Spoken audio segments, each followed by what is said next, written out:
ጀነራል ባጫ ደበሌ የኤርትራ መንግስትን በተመለከተ በቀጥታ መልእክት ያስተላለፉ ሲሆን ወደባችን ወይም አሰብ የኛ ነው፣ ታሪካዊ ቦታችንም ነው በማለት ገልጸው ታሪካዊ ወደባችንን በጉልበት ሄዶብናል፣ በጉልበት መመለስም እንችላለን፣ ነገር ግን ያ እንዳይሆን እንነጋገር ነው ያልነው በማለት ቃል በቃል ጠንከር ያለ መልእክት አስተላልፈዋል። የኢትዮጵያ ነች ያልነው አሰብ የኢትዮጵያ ስለሆነች ነው 100% ፒሪየድ።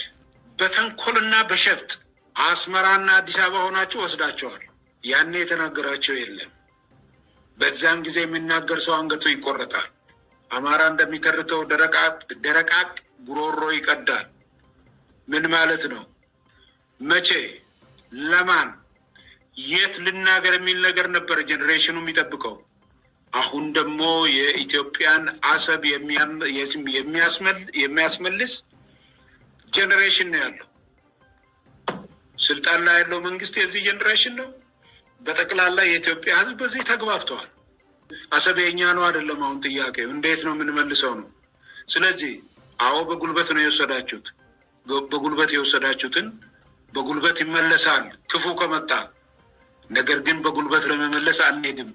ይልቁንስ ወደ ጉልበት ከሚኬድ ብንተባበር የኤርትራ ያ ክቡር ሕዝብ አንድም አይንቀሳቀስ በአሮጌ የጥንት ዕቃዎች የተሞላ ሙዚየም የምትመስል አገር ውስጥ አጭቆ ያውም ያ ሙዚየም ጎብኚ የሌለው አድርጎ ማቆየት አይችልም ነበር።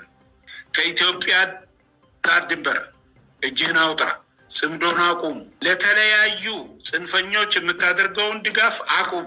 ይሄን ካላቆም ኢትስ ኤ ማተር ኦፍ ታይም ማንም ራሱን ይከላከላል። እንዴት እንደምንዋጋ ኤርትራኖች ያውቁናል፣ በደንብ አድርገው ያውቁናል። አሰብ የኢትዮጵያ ነው ማለት ሉዓላዊነት መዳፈር ነው ይላሉ የኤርትራ መንግስት። እንዴ የኤርትራ መንግስት እኮ አንድ ጥያቄ ልጠይቃቸው፣ እናንተ የኤርትራን ሉዓላዊነት እየጠበቃችሁ ነው? እርግጠኛ ናችሁ? የሰው አፍንጫ እየመታ አፍንጫዬን አትምታ አለ እንዴ?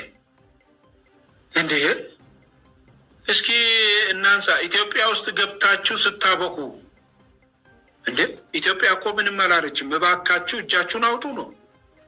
የኢትዮጵያን ሉዓላዊነት ደፍረ ያንተ ሉዓላዊነት የት ነው ያለው?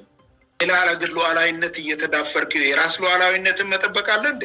የኢትዮጵያ መንግስት እኮ ትዕግስቱ ወደር የለውም። እና ማን ነው የኤርትራን ሉዓላዊነት ተነካ ብሎ የሚከራከርልህ? ኢትዮጵያ መንግስት ትዕግስት በተገቢ ተጠቀሙበት። ሴትዮዋ ነጠላ አምጪልኝ እባክሽን እጄ ልሳደብ ብላ አንዱ